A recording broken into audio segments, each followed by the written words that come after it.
Raffia bags are beautiful, timeless and perfect for creating that French style that many of us crave for. But if you've ever worked with raffia, it's not really the easiest yarn to work with.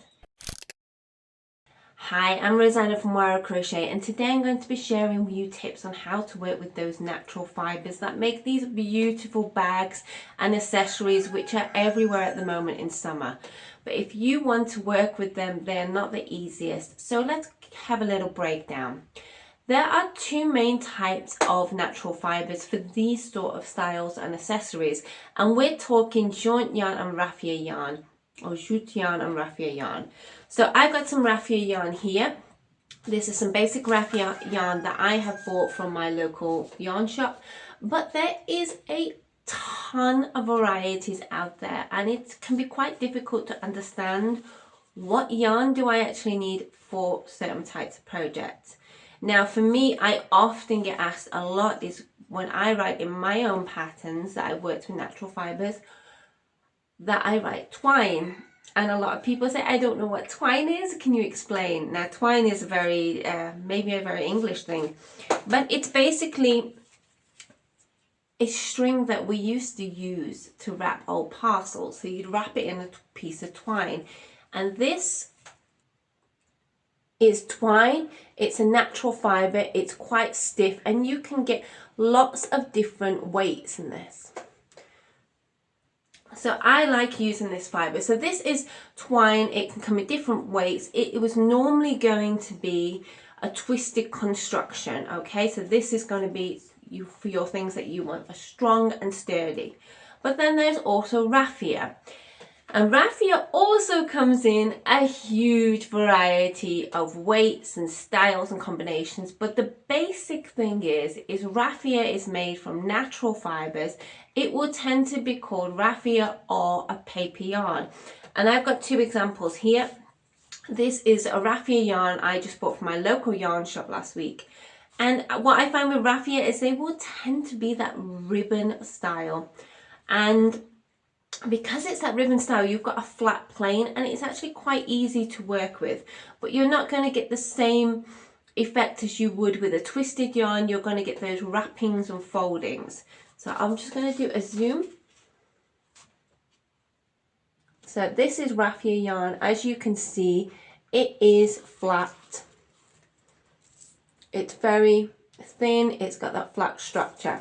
So that is raffia yarn, but you can get them in lots of different ways. Now this is a yarn I used last year. This is by Jute. It's a German company, and they make the most gorgeous paper yarns. They've called this paper yarn, but it is a raffia yarn, and it is a much lighter weight. And I've used this for a few accessories. So your natural fibres like this, I would tend to use them more for bags or my new thing, bag charms or baskets, because those are the items where I want that really strong structure. I would never ever use this type of yarn to put against my skin unless you're going to be making something like a sun hat, then you would want raffia.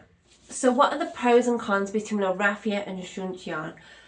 This type of yarn, twine, has that beautiful smell. This is actually a garden twine, so it has that really natural earthy smell to it. It's even been released a bit more because I've just dropped a bit of my honey and lemon tea, and it's very rustic. It's fibrous, but it's extremely strong.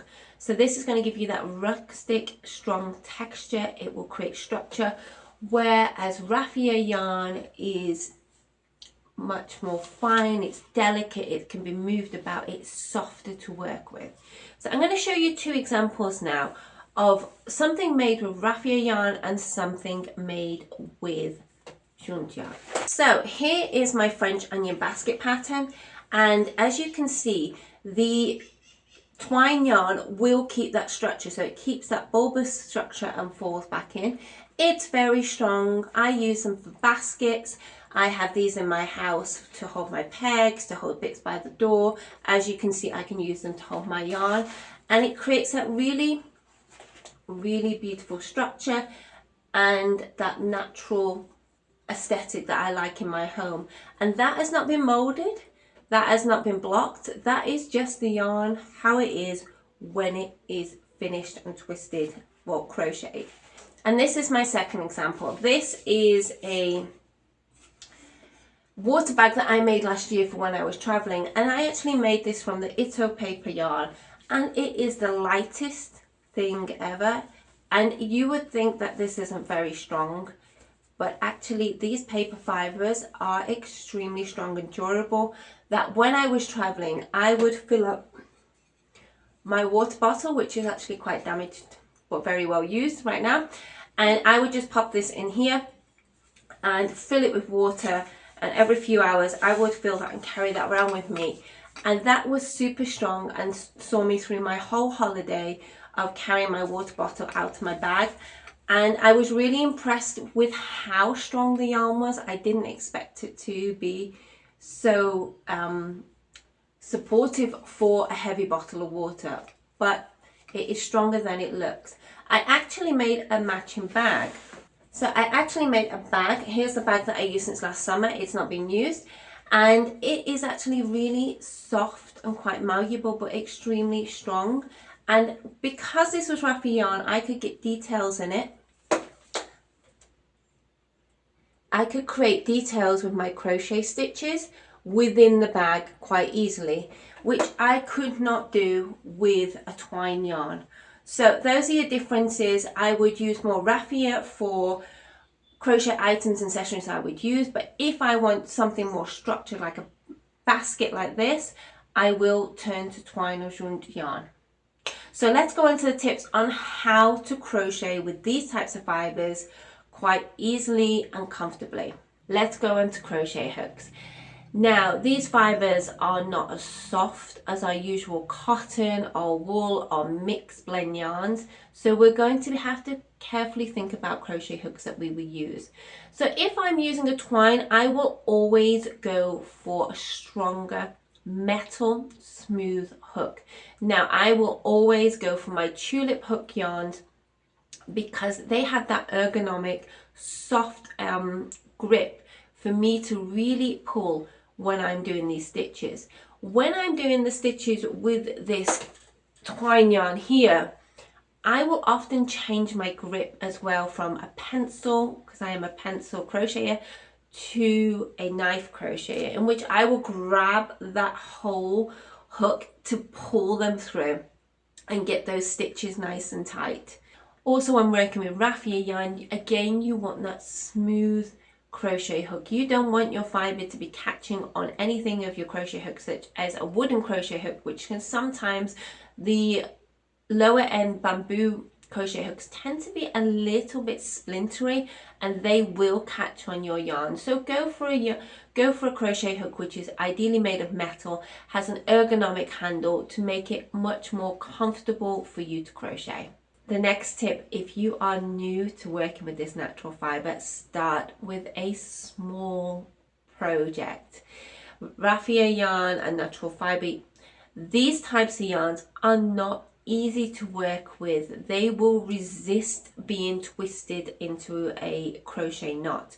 So try and start with a small project, such as a little bag charm or a coaster, something small that you can work on, because you will need to learn how to work with your tension and the crochet hook and that yarn, and that takes practice and it is tiring. Okay, next tip. Don't crochet too tight. These fibres will fight against being twisted into knots, especially the twine. So try and keep your grip quite relaxed. Have a moment where you're slowed down, where you can concentrate on crocheting. This type of crochet for me is not something I can do at night. I will make mistakes, I will get frustrated, and I will end up mostly frogging them. So I would tend to do this type of crochet during the day when I'm relaxed, when I can concentrate and I can see my stitch definition, because if you crochet too tightly, it becomes very difficult. If you crochet too loosely, it starts to fall apart. So you need that full concentration and to be relaxed. Leading on to my next point, this is tiring. That's Cookie.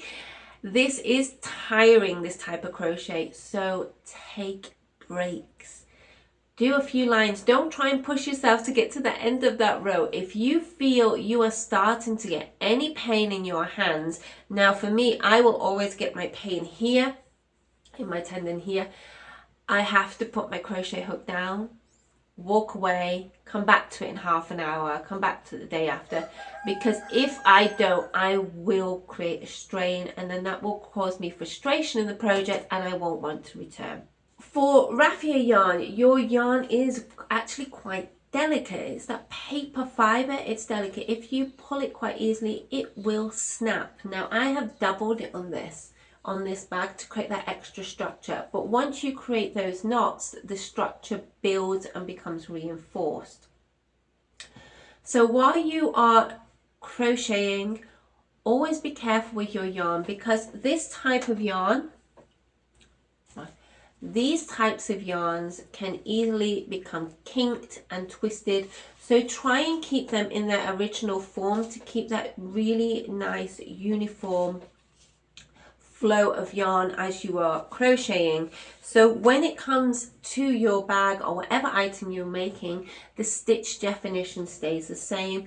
And as you can see here, all my V's are all the same. The yarn is facing the right way. There are no twists and kinks because I managed my yarn carefully and pulled the yarn smoothly as I was working. Crochet is a very repetitive craft, and like any craft, we need to be careful with our hands and our supports. And I would say this for any crochet, but especially with these fibres, I will use wrist supports such as these. I can buy them cheaply in my pharmacy, and when I'm crocheting, I will just give my wrist that little bit of extra support, especially when I'm pulling, because I don't want to create strain in my hand. I don't want to push that strain up to my shoulder. So having a pair of wrist supports really helps with your crochet to crochet smoothly and prevent injury. And for me, these are just like a go-to thing. I have a set in nearly every project bag. I have them all over the house, because if I wear a pair of wrist supports, I can crochet much smoothly and go for a much longer time, and I prevent injuries. Okay, we have got our wrist supports, we are protected, we are relaxed, but how do we protect against that natural rustic fibre? It's not an easy fibre to work with, especially when it's wrapping around your fingers and you've slowly got that little piece of yarn pushing. It will cause abrasions on your hands, and the easiest way I find to protect my fingers is I use surgical tape. And these, again, any pharmacy, and I have this always in my bag. I actually use this for everything. It's my emergency essential item in my handbag for life in general. And I will just take a little piece, and wherever or however you wrap your yarn, I will put a little piece just here, so when that yarn goes across there or on my first finger, I am not getting that abrasion directly on my skin. And then as soon as I finish crocheting, I take that off and my hand is fine. I'll put a bit of cream on and my hands are protected. So this is just a standard surgical tape. Do not go for the clear ones, the ones that are breathable. You want something quite substantial. This is the surgical tape that they use here for holding bandages. I'll just give you a close-up.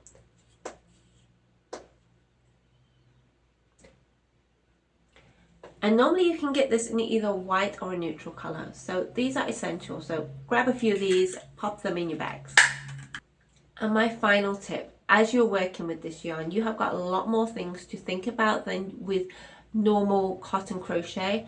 So I will always use stitch markers, because sometimes it's really hard to find out where that first stitch is, and I'm concentrating so much on all the other things that if I have that stitch marker, it takes one thing away that I don't need to worry about.